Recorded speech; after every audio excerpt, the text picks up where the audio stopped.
Good morning, or welcome back to Morning at NTV. My name is Malaki Vilodera. So the conversation today is on coffee, the coffee sector in the country. And so we had Andrew Chamagero talking to Omuntu Wawansi and people who are involved in that particular sector. And so here on Solution segment, we'll try and look at those challenges that were raised on the ground and see how we can forge a way forward. And in studios to talk about that and so much more is ED of the Uganda Coffee Development Authority, Mr. Emmanuel Lyamulemye. Welcome to the show, sir.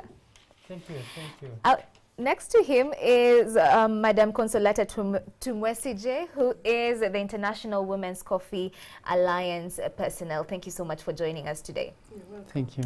We had Andrew Chamagero on ground, and the main reason, the main concern is the government is giving off coffee seedlings, but they're not training people on how to grow the coffee and actually realize the produce at the end of course, the growing process. So why are we seeing this challenge? Why are we seeing this happening? Because what they're saying is, we're given this coffee, we're not trained. So we go and plant in our farms and they dry out. So we don't realize the profits. So why are we having that gap? Yeah, thank you, and good morning, viewers. Government is doing much more than giving free seedlings, because if you look at the whole value chain, the government has reorganized the ministry through the Ministry of Agriculture. We have now a full directorate of extension services, where up to the sub-county level, there are specialists who are coming on board. In UCDA, we provide specialized coffee extension services. But again, we are not enough on the ground. And what we are doing is bring everybody on board, including the farmer organizations, associations. Through the ministry, we train the sub-county extension workers so that there is much more touch with the farmers. We are also using the radio programs. From community radio programming, we know farmers listen to the radio. We have approached the Ministry of ICT and National Guidance through the RDC's office, and they have provided free government airtime. So we are out there using both direct contact with the farmers through the training of trainers, but also using the community radios. So through we think it's a process. Yes. We will get there. Through the training of trainers, how many regions have you been able to address? We are operating in 104 districts out of 122 districts in the whole country.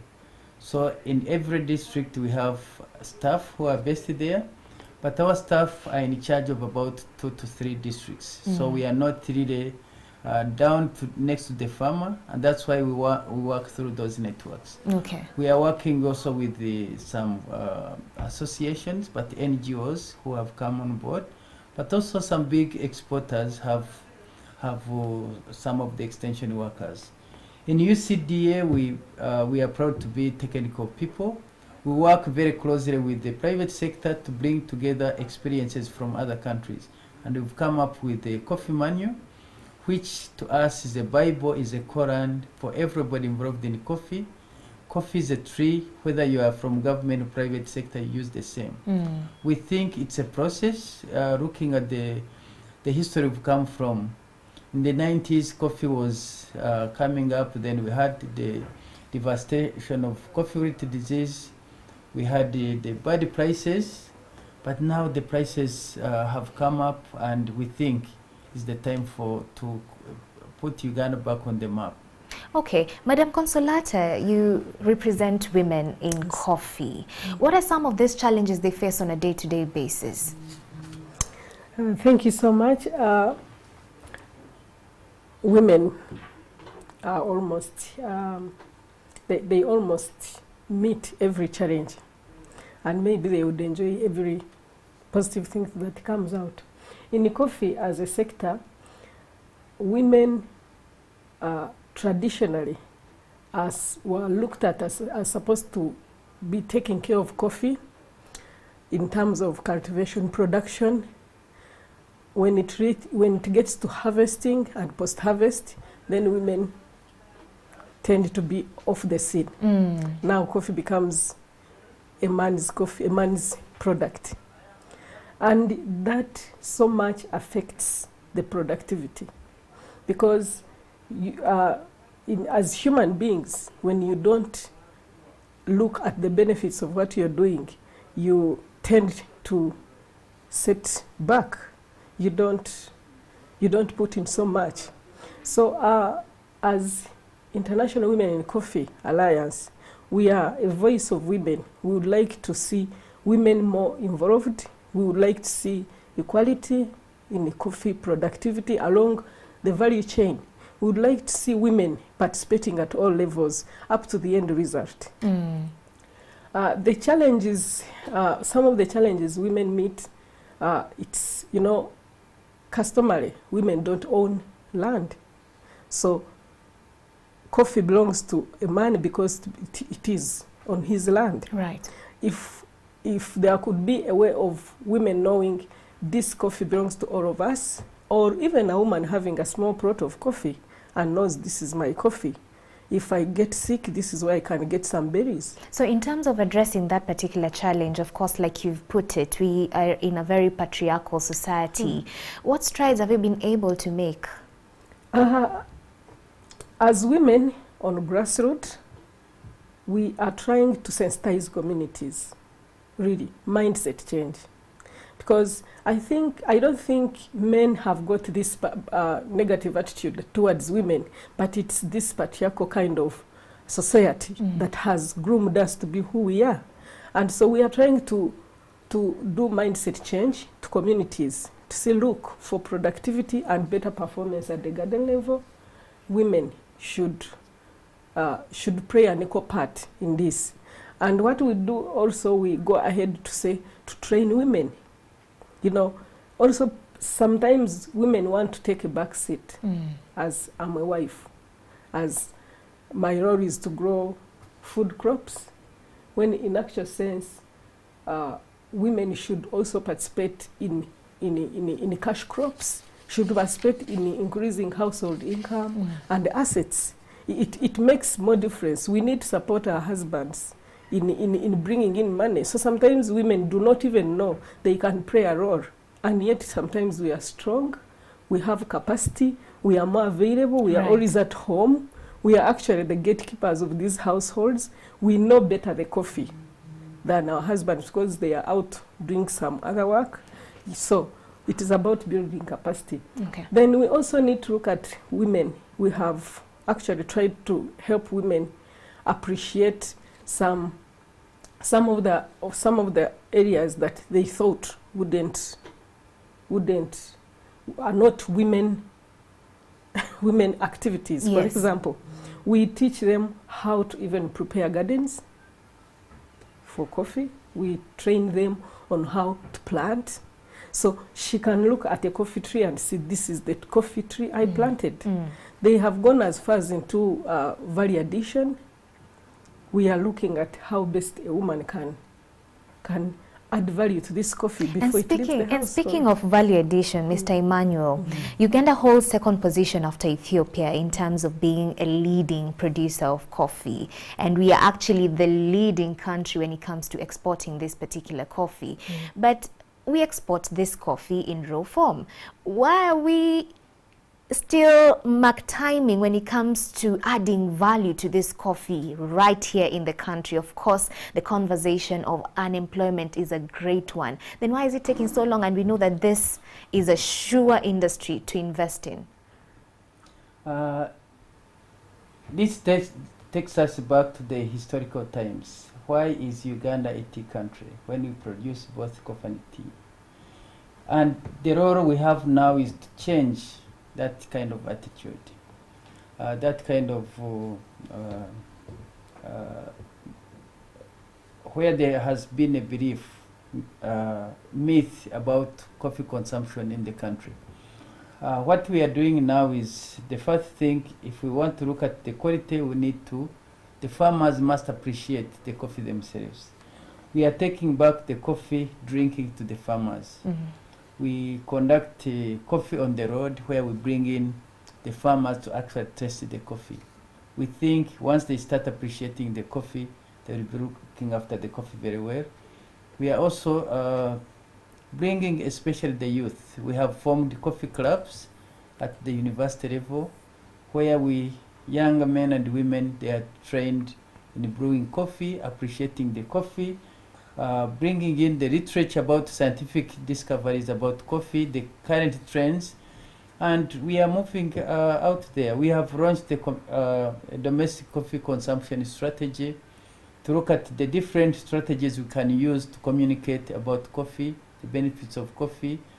We have brought in also health professionals, the renowned researchers in coffee, to come and explain to the medical people that actually coffee is healthy. Coffee, because of the antioxidants, actually prevents many of the cancers, and many people are now coming up. If you see around, many cafes have come up. 2001, we had about 5 cafes. Now we are more than 130 cafes in Kampala alone. So yes, it's a long process, but we think we are moving up there.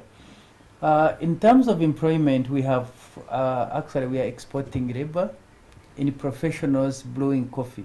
Coffee baristas, we organize annually competitions among the youth on how to brew the coffee. It's much more than just brewing the coffee. It's the different taste, the different aromas, the different how you can mix the different coffees and come up with a special coffee. And this competition, we've taken it to the continental level, to the world level. Last year, we had the Ugandan participating in Amsterdam in the World Barista Championship.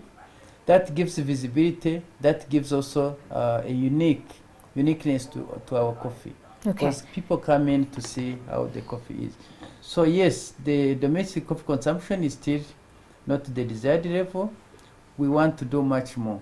But my question is, why are we still exporting this coffee in its raw form? Why are we not adding value right here at home? Why is it taking so long for that particular investment to be made? It requires a substantial amount of money to invest in the plant. But don't also forget that there are politics in such a kind of trade. The same way we have in the oil.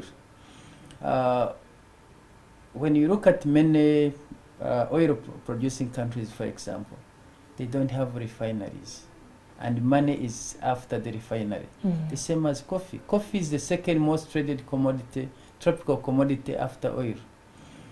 If you look at the cup of coffee in the United States, now it has gone up. The prices for the beans are going down, but the roasters hold the key. They have the money.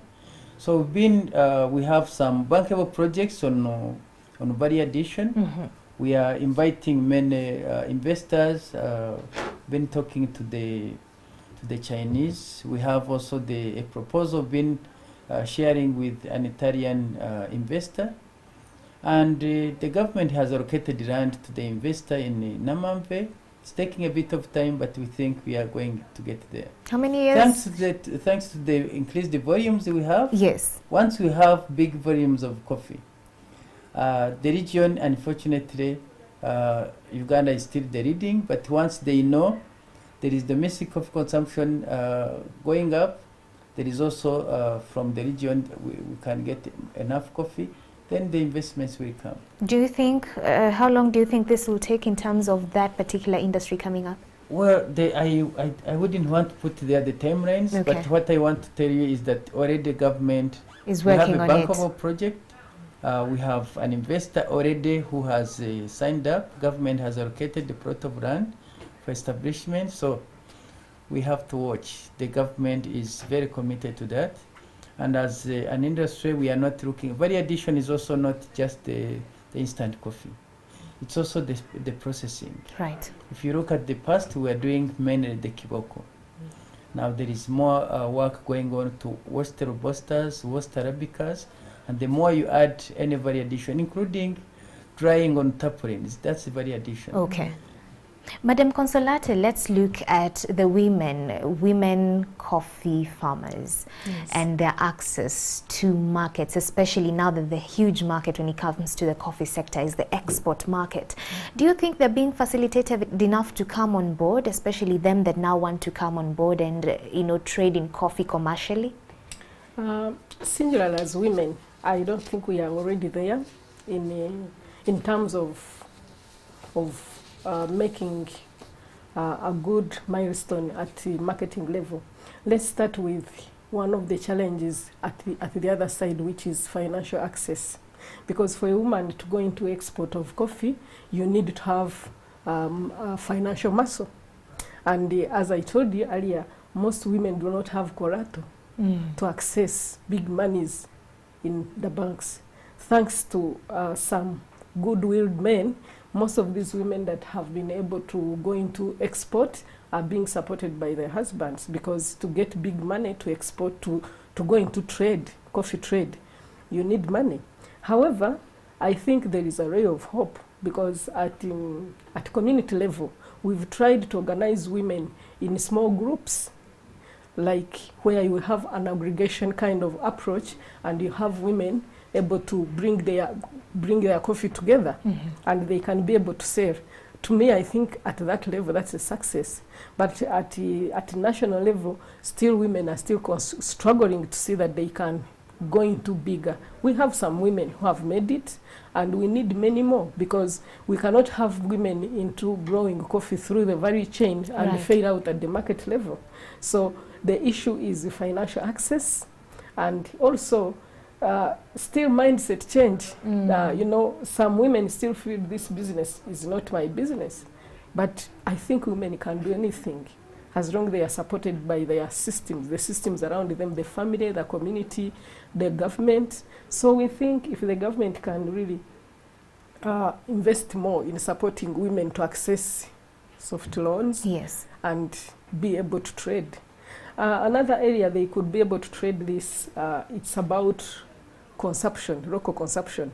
I think that could be a smart way women can promote coffee, because we are the cooks. So it would be so nice to know that I'm going to this cafe and it is women supporting coffee. I have seen in some countries where women are selling coffee by the road, and where you come, they just run. In Ethiopia, they just run to you and give you a cup of coffee. I've seen it everywhere, but it's not yet here in Uganda, Okay. which we need to do. So we can, I think, appreciate it from the micro level to macro level, but I think women should be supported to be able to trade coffee at different levels. Can we attribute that maybe to the culture that we have? We are a chai culture. We embrace tea more than coffee. Of course, now that people are trying to live healthy, they think that coffee, like you said, coffee is healthy, but people think coffee isn't healthy. Yeah. So what are these government agencies in the coffee sector doing to just change the mindset and improve the domestic consumption from 3% maybe to something higher? I would Mr. tell you Emmanuel. It's actually 15%. Amazing. 15% that's- by 2025. Like I said, we are working very, very closely. 4 years ago, before 4 years ago, we didn't have International Coffee Day.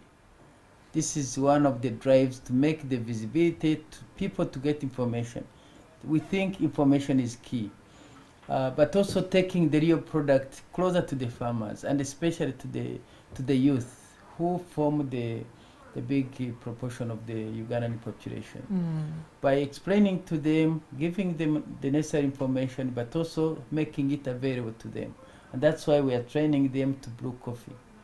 Once they realize it, science has proven that in the morning, once you're having a discussion and you're over a cup of coffee, you actually negotiate better because of the caffeine fix. Yes. It stimulates your brains, you concentrate, you do much better. Okay. So the more and the affluent communities are now realizing that if I want to have a deal, if I want to have a good conversation, I don't actually go to a bar. I go to a cafe. Because I will concentrate, I will do much better. Yes. In whatever I will come up with a deal. And So you're therefore, trying to advocate for people to move away from alcohol it's to actually embracing not coffee. advocating. It's not advocating. It's actually the facts. Yes. these are the figures. These are this is why we are taking to the university the younger men who can and women who can explore much more, read on their own, understand the importance of why these many years we are drinking coffee and we are not drinking coffee, and yet other affluent communities, other developed countries are drinking coffee.